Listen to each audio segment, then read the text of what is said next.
I don't consider that BRAC has changed Bangladesh. It's the poor people that we helped change Bangladesh.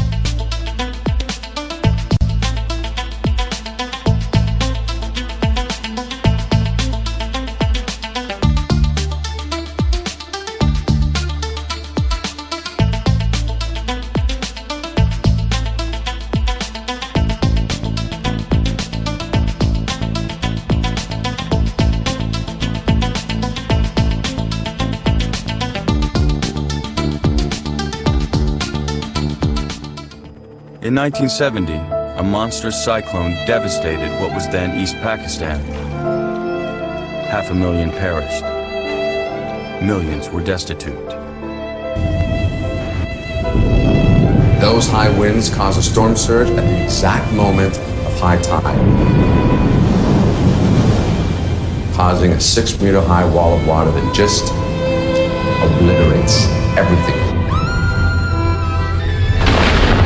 Well, the cyclone killed between 300 and 500,000 people.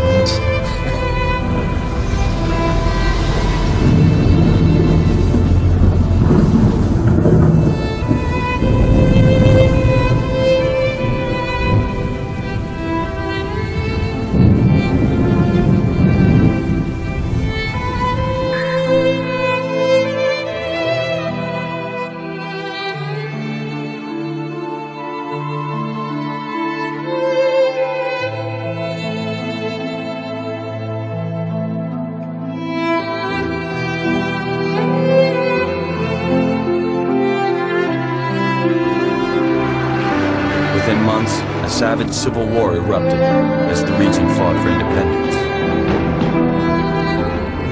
In 1971, the nation of Bangladesh was born, but it was in shambles. The liberation struggle in Bangladesh that I participated in, and when Bangladesh became independent, 10 million refugees started coming back from India, and I thought that that's the time that I want to devote my at least some of my time into relief and rehabilitation work in Bangladesh, and I started with that. I sold my house in London and then went into doing relief work. I went into an area which was extremely devastated. There was a lot of houses destroyed, livestock was decimated, the farmers didn't have any plows, and that suddenly brought to me the extreme vulnerability of people in situations like this. And that's how BRAC was born. That Bangladesh is so corrupt it is beyond redemption. For some of us who came here at the birth of this country, reporters, foreign aid officials, political do-gooders, Bangladesh was no more than a brief cynical romance, a source of good copy. And now the story and the cause are stale, the problem too great, the tragedy unfashionable. হলে সামান্য ভাতের ক্ষুধা ভয়াবহ পরিণতি নিয়ে আসে নিমন্ত্রণ করে দৃশ্য থেকে দ্রষ্টা অবধি ধারাবাহিকতা খেয়ে ফেলে অবশেষে যথাক্রমে খাবো গাছপালা নদী নালা গ্রামগঞ্জ ফুটপাত নর্দমার জলের প্রপাত চলাচলকারী পথচারী নিতম্ব প্রধান নারী উদ্দিন পতাকা সহ খাদ্য মন্ত্রী ও মন্ত্রীর গাড়ি আমার ক্ষুধার কাছে কিছুই খেলনা নয় আজ ভাত দে হারাম জাদা তা না হলে মানচিত্র খাবো Abed was an executive with Shell Oil, but he quit his job and recruited 24 young volunteers. They built houses and rehabilitated farmland. They established health clinics. In time, BRAC's mission shifted from disaster relief to long-term development. Then, Abed decided that BRAC should think big. In 1979, it was the International Year of the Child, and we thought, what could we do to bring down child mortality in our country? Fazle Hasan Abed is a visionary.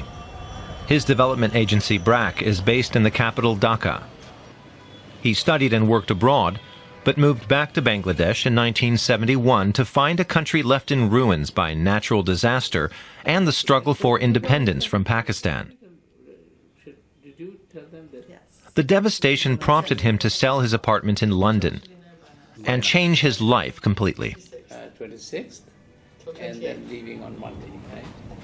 I used to be a business executive. I used to work for Shell Oil Company, and I left Shell and then decided to do this. And initially, of course, I thought I'll do it for a few years, but then when we found the poverty is so intense in Bangladesh that we had to commit ourselves for the whole life and not just few years. Few years won't do. Nothing claimed more young lives than diarrhea, caused by waterborne diseases like cholera. Diarrhea kills through dehydration. The standard treatment with intravenous fluids was no option in communities with no health facilities. Ironically, researchers in Bangladesh had recently shown that dehydration could also be treated orally, with water mixed with salt and sugar. The added ingredients allow the body to absorb and replace lost fluids.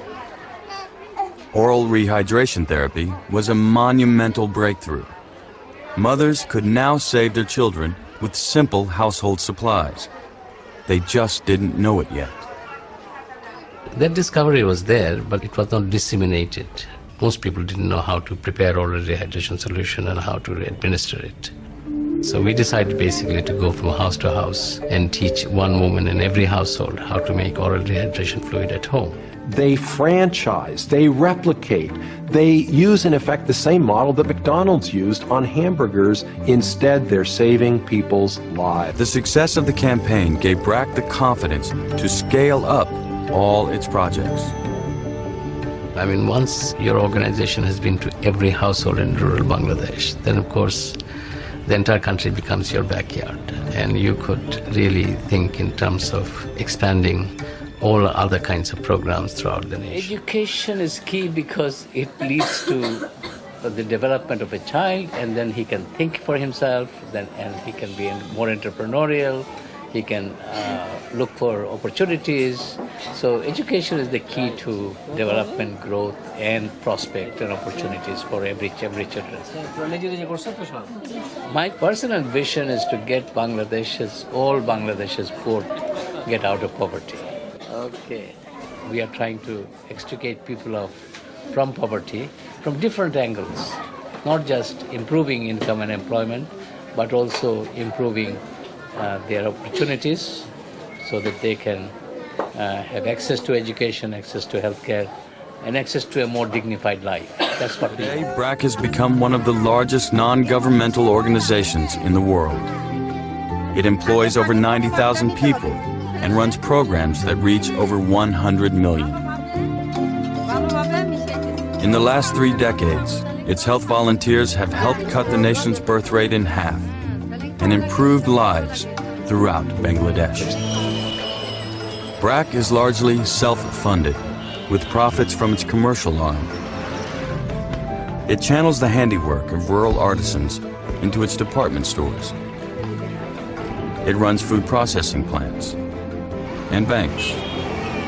But its focus never wavers from the place where it began.